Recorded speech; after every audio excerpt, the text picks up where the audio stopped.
بسم اللہ الرحمن الرحیم۔ شروع اللہ کے نام سے جو بڑا مہربان اور رحم کرنے والا ہے۔ دعائے مغفرت کا مطلب یہ ہے کہ اس کی بخشش کی دعا کرنا، یعنی اللہ تعالیٰ اسے بخش دے۔ حالانکہ کفر ایک ایسی چیز ہے، یہ قابل مغفرت نہیں، یہ قابل بخشش بالکل نہیں ہے۔ قرآن پاک کے اندر مسلمانوں کو یہ تعلیم دی گئی ہے کہ وہ کسی مشرک، کسی کافر کے لیے دعا نہ کریں۔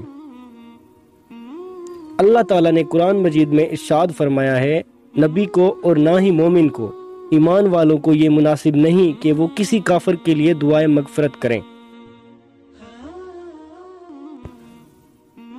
کافر کے لیے دعائے مغفرت کرنا ہمارے لیے حرام ہے، اور دوسری بات، کفر قابل بخشش نہیں ہے۔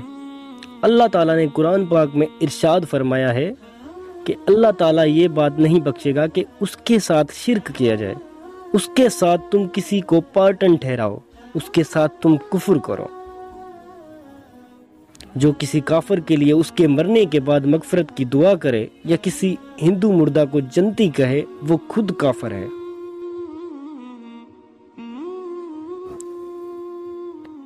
کسی بھی کافر کے لیے جنت کی دعا نہیں کی جاتی۔ کافر کے لیے ریسٹ ان پیس لکھنا جائز نہیں ہے۔